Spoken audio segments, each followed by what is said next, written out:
Hello everyone,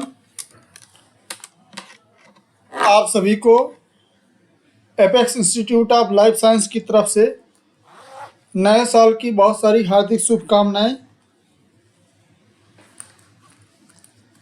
जैसा कि आप सभी को पता होगा कि हम लोग नई बैच लॉन्च करने जा रहे हैं, जिसमें से कि मैं एनिमल फिजियोलॉजी का एक पार्ट है एंडोक्राइन सिस्टम, जिसके बारे में पढ़ाने चल रहे हैं। हम लोग बात करेंगे इसमें कौन कौन से मेजर एंडोक्राइन ग्लैंड हैं और उनसे कौन कौन से हार्मोन का सिक्रीशन होता है। और साथ ही साथ जो दूसरे एजुकेटर हैं आलोक कुमार यादव सर, वो आप लोगों को मॉलिक्यूलर बायोलॉजी पढ़ाएंगे। और ये हमारी बैच रेगुलर चलेंगी, मॉर्निंग और इवनिंग। तो अभी हम लोग 2 यूनिट एक साथ लेकर के चल रहे हैं और इसके बाद जो है आगे दूसरी यूनिट पर ध्यान देंगे। तो आज की क्लास में हम लोग बात करेंगे एंडोक्राइन सिस्टम के बारे में। एंडोक्राइन सिस्टम किसका बना होता है, फिर बात आती है कि ग्लैंड्स कौन कौन सी हैं, मेजर एंडोक्राइन ग्लैंड्स, उनसे कौन कौन से हार्मोन का सिक्रीशन होता है। और जब हार्मोन का सिक्रीशन होता है तो वो किससे जाकर के बाइंड करता है, यानी कि रिसेप्टर की लोकेशन कहाँ हो सकती है, हार्मोन का नेचर क्या हो सकता है, कितनी तरह की सिग्नलिंग हमारी बॉडी में चलती है, ये देखेंगे हम लोग। क्योंकि ये टॉपिक इसलिए एंडोक्राइन सिस्टम इम्पॉर्टेंट है क्योंकि जनरली CSIR के एग्जाम में या अदर एग्जाम में देखें तो क्वेश्चन इस प्रकार से आते हैं। या तो पूछ लिया जाता है किसी स्पेसिफिक ग्लैंड के बारे में, या फिर किसी स्पेसिफिक हार्मोन के बारे में पूछा जाता है, कितने अमाइनो एसिड का बना हुआ है। किसी हार्मोन के बायोसिंथेटिक पाथवे से पूछा जाता है और उसका क्या इफेक्ट है हमारी बॉडी पर, उसके डिसऑर्डर होने से क्या इम्पैक्ट पड़ता है हमारे शरीर पर। तो ये सारे इम्पॉर्टेंट टॉपिक हैं जो कि कॉम्पिटिटिव एग्जाम में पूछे जाते हैं। तो चलिए स्टार्ट करते हैं आज की क्लास। तो सबसे पहले बात करते हैं एंडोक्राइन सिस्टम के बारे में। तो ध्यान दीजिएगा, the endocrine system is made up of the endocrine glands that secrets hormones. Endocrine system की बात करें तो किसका बना होता है, एंडोक्राइन ग्लैंड का। और इन एंडोक्राइन ग्लैंड का काम होता है हार्मोन का सिक्रीशन करना। Endocrine glands are internal glands that release hormones into the circulatory system to regulate distant organ। ये एंडोक्राइन ग्लैंड क्या करती हैं, ये हार्मोन का सिक्रीशन करती हैं। हमारी बॉडी फ्लूइड यानी कि एक्स्ट्रासेलुलर फ्लूइड, जहाँ पर कि ब्लड होता है, ब्लड में क्या करते हैं, अपने हार्मोन को रिलीज कर देते हैं और वो हार्मोन हमारी बॉडी में दूर तक पाए जाने वाले ऑर्गन पर जाकर के एक्ट करता है और उनको रेगुलेट करता है। आगे बात करते हैं तो the hypothalamus is the neural control centre for all endocrine system in vertebrate. Vertebrate की बात करें यानी कि हम लोगों की बात करें तो वर्टिब्रेट में एक ब्रेन का इंपॉर्टेंट एंडोक्राइन सिस्टम का इंपॉर्टेंट पार्ट होता है हाइपोथैलेमस, जो कि क्या करता है, act as control centre, neural control centre की तरह कार्य करता है और हमारी बॉडी में पाए जाने वाले सभी तरीके के जो एंडोक्राइन सिस्टम हैं उनको रेगुलेट करता है। Endocrine gland release hormone into the blood stream which allows the hormone to travel to cell in other part of body. Endocrine gland क्या करता है, अपने हार्मोन को, हम लोग पहले ही बात कर रहे हैं अभी कि सर्कुलेटरी सिस्टम में रिलीज कर देता है और उस ब्लड के थ्रू हमारी बॉडी में ट्रेवल करके दूसरे पार्ट में पहुंचता है ब्लड, और वहाँ पर जा करके हार्मोन जा करके अपना जो फंक्शन होता है उसको परफॉर्म करता है। These hormones help control mood, growth and development, the way our organ work, metabolism and reproduction. अब अगर ये हार्मोन एंडोक्राइन ग्लैंड से जब सिक्रीट हो जाता है, ये अपने टारगेट पार्ट पर जब जाकर टारगेट ऑर्गन पर ऐड करता है तो वहाँ पे किस प्रकार का फंक्शन परफॉर्म करता है, जैसे कि कंट्रोल मूड यानी कि फीलिंग को कंट्रोल करता है, किस प्रकार की फीलिंग है, ग्रोथ एंड डेवलपमेंट ग्रोथ कराएगा, डेवलपमेंट होगा। और the way our organ works, हमारी बॉडी के आर्गन को कैसे काम करना है ये भी हार्मोन ही रेगुलेट करता है। बॉडी के मेटाबॉलिज्म पर बहुत बड़ा इफेक्ट डालता है और साथ ही साथ रिप्रोडक्शन पर भी इसका कंट्रोल होता है। ये एंडोक्राइन सिस्टम का एक पार्ट है, कैसा हमारा एंडोक्राइन सिस्टम कार्य करता है। फिर आगे बात करते हैं the endocrine gland in your body from head to toe, यानी कि एंडोक्राइन ग्लैंड की बात करें तो हमारी बॉडी में ये कहाँ से कहाँ तक स्कैटर्ड है, हेड टू टो, यानी कि सिर से लेकर के पैर की उंगलियों जिसे कि अंगूठा कहते हैं वहाँ तक एंडोक्राइन सिस्टम फैला हुआ है, एंडोक्राइन ग्लैंड वहाँ तक पाई जाती हैं। Although there are 8 major endocrine glands scattered throughout the body, they are still considered to be one system because they have similar functions, similar mechanism of influence and many important interrelationship। हमारी body की बात करें तो उसमें कितने तरह के endocrine system पाए जाते हैं, तो 8 तरह के मेजर एंडोक्राइन ग्लैंड पाए जाते हैं। सिस्टम तो एक ही है लेकिन उसमें मेजर एंडोक्राइन ग्लैंड जो है वो 8 पाई जाती हैं, जो कि ओवरऑल हमारी बॉडी में फैली हुई हैं और वो सभी ग्लैंड मिल करके एक सिस्टम बनाती हैं जिसे कि एंडोक्राइन सिस्टम कहते हैं। और इस पूरे सिस्टम की बात करें तो इनके फंक्शन सभी के लगभग एक जैसे होते हैं, मैकेनिज्म एक ही जैसी होगी और ये सभी ग्लैंड क्या होती हैं आपस में इंटर रिलेशनशिप में होती हैं। और ये सब जब आपस में जब इम्पॉर्टेंट इंटर रिलेशनशिप स्टेब्लिश करती हैं तो ये सब मिल करके एक सिस्टम का निर्माण करती हैं जिसे कि जो है एंडोक्राइन सिस्टम कहते हैं। Some glands also have non endocrine region, कुछ ग्लैंड ऐसी भी हैं जो नॉन एंडोक्राइन रीजन में हैं।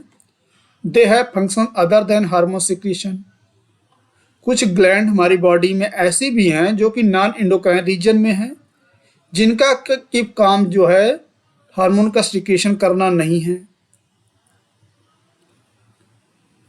जैसे कि एग्जाम्पल के तौर पर आगे देखते हैं, for example the pancreas has a major exocrine portion that secrete digestive enzymes and an endocrine portion that secrete hormones. अब अगर एग्जाम्पल के तौर पर देखा जाए तो पैंक्रियाज को ले लेते हैं।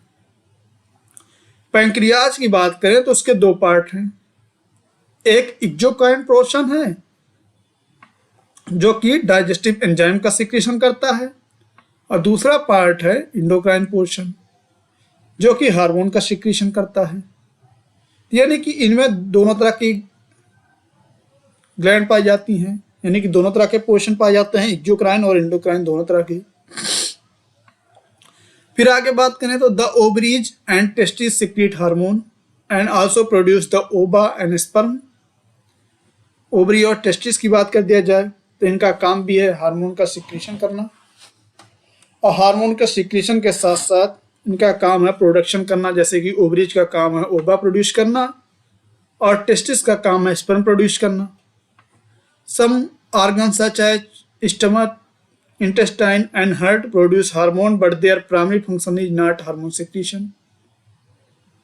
यानी कि ये नॉन एंडोक्राइन रीजन में आते हैं। कौन कौन से? स्टमक हो गया, इंटेस्टाइन हो गया और हार्ट।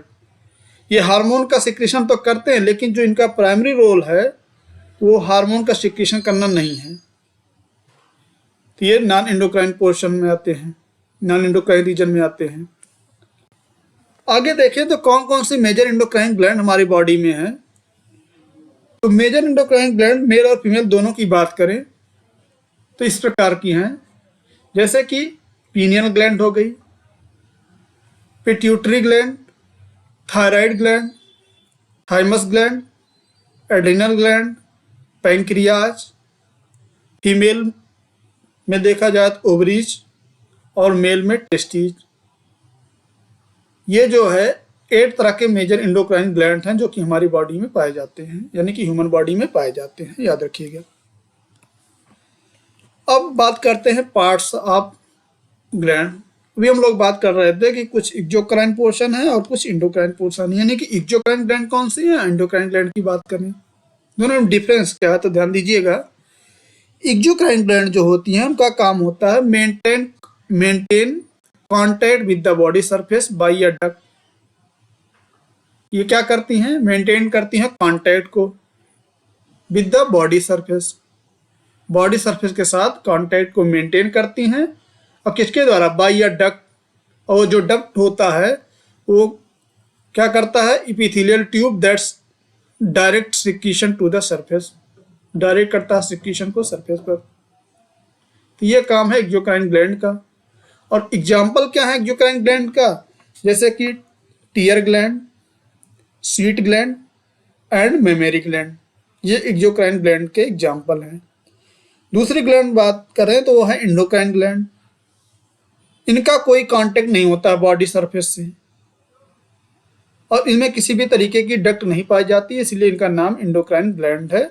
ये क्या करते हैं? अपने हार्मोन को सीधे ब्लड में सिक्रीट कर देते हैं और ब्लड हमारी बॉडी में पूरा फैला हुआ है और जा करके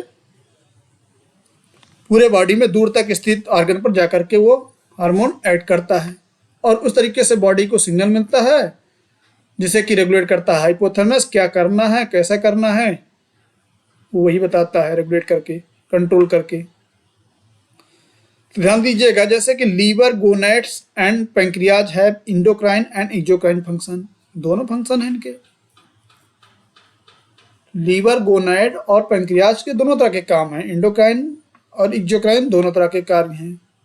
ध्यान दीजिएगा, ये एग्जाम्पल है, पूछा जाता है कॉम्पिटिटिव एग्जाम में कि कौन कौन से ऐसे ऑर्गन हैं हमारे बॉडी में, जैसे कि लीवर, गोनैड और पैंक्रियाज, जिनका काम इंडोक्राइन के साथ साथ एक्सोक्राइन दोनों तरह का फंक्शन है। फिर आगे बात करते हैं तो हार्मोन क्या होता है। हार्मोन क्या होता है? तो हार्मोन की बात करें तो सिंपल डेफिनेशन है, hormone are chemical messenger that send signal to the blood stream and tissues. Hormone क्या होते हैं? केमिकल मैसेंजर होते हैं जो कि सिग्नल को सेंड करते हैं, कहाँ पर? ब्लड में। और जब ब्लड में वो सिक्रेट करते हैं मैसेंजर को, मैसेज को, तो क्या होता है? They affect many process. उस सिग्नल के द्वारा हमारी बॉडी में बहुत सारी प्रोसेस क्या होती हैं? इफेक्ट होती हैं, जैसे कि including growth and development, metabolism, sexual function and reproduction.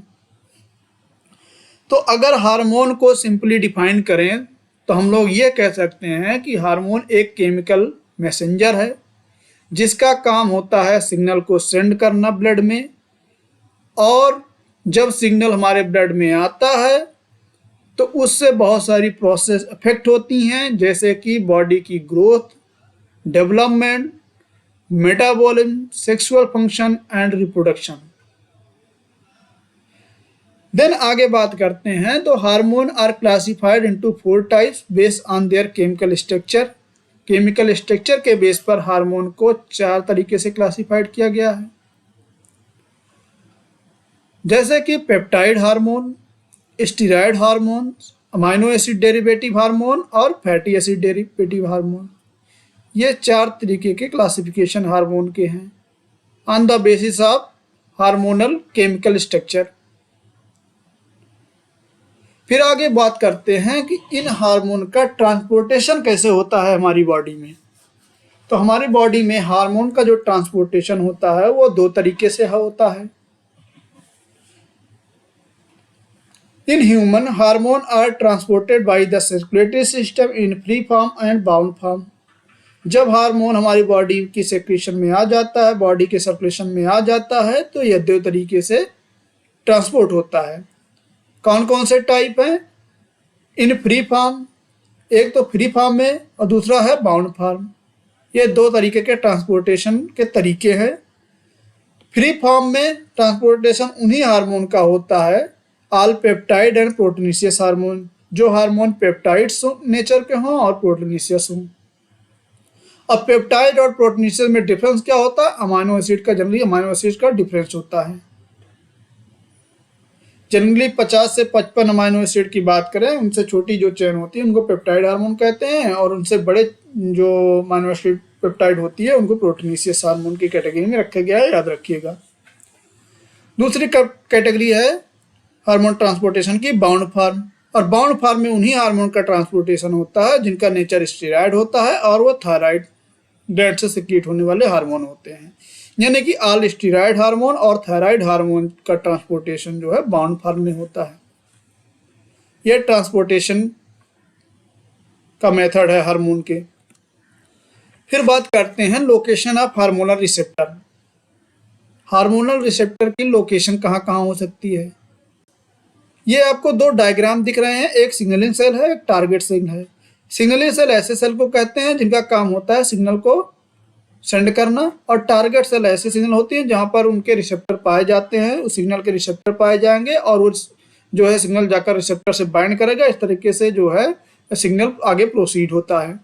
तो सिग्नलिंग सेल ने क्या किया, इसके पास सिग्नल है, इसने क्या किया, सिग्नल को रिलीज कर दिया ब्लड में, यानी कि ईसीएफ में रिलीज कर दिया सर्कुलेटरी सिस्टम में, और ये सिग्नल जाकर के टारगेट सेल से बाइंड किया, क्योंकि टारगेट सेल के पास क्या है, इसका रिसेप्टर है। अब जब ये टारगेट सेल पर जाकर एक्ट करेगा तो मैसेज आगे की ओर, बहुत सारे केमिकल मैसेंजर आगे भी हैं, सेकेंडरी मैसेंजर वगैरह होंगे, जिससे कि सिग्नलिंग आगे प्रोसीड होगी, जिसको कि हम आगे बात करेंगे कितनी तरीके की सिग्नलिंग हमारी बॉडी में प्रोसीड हो सकती है, याद रखिएगा। Hormone receptor present in the target cell में be located at 3 various type. अब जब ये सिग्नल जो है टारगेट सेल पर मिल गया तो उन रिसेप्टर की बात करें तो उनकी लोकेशन 3 जगह हो सकती है। एक तो नंबर 1 या तो प्लाज्मा मेम्ब्रेन पर होगी, दूसरी कहाँ हो सकती है, साइटोप्लाज्म में हो सकती है, और कहाँ हो सकती है, तो न्यूक्लियस में। यानी कि हार्मोनल रिसेप्टर की बात करें तो उनकी लोकेशन 3 जगह हो सकती है, प्लाज्मा मेम्ब्रेन पर, साइटोप्लाज्म पर और न्यूक्लियस में, 3 जगह हो सकती है। अब ये भी बात आता है कि प्लाज्मा मेम्ब्रेन पर किस तरीके के हार्मोन होते हैं जिनके रिसेप्टर पाए जाते हैं, और साइटोप्लाज्म और न्यूक्लियस में किस तरीके के हार्मोन के। तो सिंपली हमने यहाँ पर क्या किया है, दर्शाया है कि हमारी बॉडी में जितने भी प्रोटीनिशियस हार्मोन होते हैं उनके रिसेप्टर जनरली कहाँ पाए जाते हैं, प्लाज्मा मेम्ब्रेन पर पाए जाते हैं, और जितने स्टेरॉयड हार्मोन होते हैं उनके रिसेप्टर साइटोप्लाज्म में पाए जाते हैं, और थायराइड हार्मोन से सिक्रीट, थायराइड ग्लैंड से सिक्रीट होने वाले हार्मोन और अमाइनो एसिड डेरिवेटिव हार्मोन, इनके रिसेप्टर जो हैं न्यूक्लियस में पाए जाते हैं। याद रखिएगा, ये 3 लोकेशन है हार्मोनल रिसेप्टर की। देन आगे बात करते हैं केमिकल नेचर ऑफ हार्मोन। तो based on chemical nature hormone can be divided in 3 category, 3 तरह की, वही proteinaceous hormone, steroid hormone, amino acid derivative hormone. अब प्रोटीनिशियस हार्मोन की बात करें तो कौन कौन से ग्लैंड हैं जिनके हार्मोन प्रोटीनिशियस होते हैं, जैसे कि hypothalamus, pituitary, thymus, pancreas, parathyroid. यानी कि hypothalamus, pituitary gland, thymus gland, pancreas, parathyroid, ये जो ग्लैंड हैं इनके जो हार्मोन होते हैं उनका केमिकल नेचर प्रोटीनिशियस होता है, और जो प्रोटीनिशियस हार्मोन होते हैं उनके रिसेप्टर कहाँ पाए जाते हैं, प्लाज्मा मेम्ब्रेन पर पाए जाते हैं। याद रखिएगा। दूसरा पार्ट आता है स्टेरॉयड हार्मोन। तो स्टेरॉयड हार्मोन जो होते हैं उस कैटेगरी में रखी गई है, जैसे कि एड्रिनल कॉर्टेक्स के हार्मोन, टेस्टिस और ओवरीज, यानी एड्रिनल कॉर्टेक्स के हार्मोन, टेस्टिस एंड ओवरी, इन तीनों ग्लैंड से सिक्रीट होने वाले हार्मोन जो होते हैं उनका केमिकल नेचर स्टेरॉयड होता है, और जो स्टेरॉयड हार्मोन होते हैं उनके रिसेप्टर की लोकेशन कहाँ होती है, साइटोप्लाज्म में होती है। याद रखिएगा। तीसरी हार्मोनल नेचर, तीसरा जो है वो है अमाइनो एसिड डेरिवेटिव, और अमाइनो एसिड डेरिवेटिव हार्मोन की बात करें तो पीनियल ग्लैंड से सिक्रीट होने वाला जो हार्मोन है उसका जो नेचर होता है वो अमाइनो एसिड डेरिवेटिव होता है, और इनके रिसेप्टर पाए जाते हैं प्लाज्मा मेम्ब्रेन पर। यानी कि अमाइनो एसिड डेरिवेटिव हार्मोन में पीनियल ग्लैंड की बात करें तो इनके रिसेप्टर प्लाज्मा मेम्ब्रेन पे पाए जाते हैं, लेकिन याद रखिएगा receptor of thyroid gland are present in nucleus, क्योंकि जो थायराइड ग्लैंड है थायराइड ग्लैंड जो है उसके जो हार्मोन T3 एंड T4 हैं वो अमाइनो एसिड डेरिवेटिव है, सबको पता है, टायरोसिन अमाइनो एसिड से बनाए जाते हैं। लेकिन उनके जो रिसेप्टर है उनकी लोकेशन कहाँ पर है? न्यूक्लियस में है, ये याद रखिएगा। आगे बात करते हैं तो टाइप ऑफ सिग्नलिंग। हमने अभी तक पढ़ा इंडोक्राइन सिस्टम क्या है, मेजर इंडोक्राइन ग्लैंड के बारे में पढ़ा। उसके बाद हम लोगों ने बात किया हार्मोन क्या होते हैं,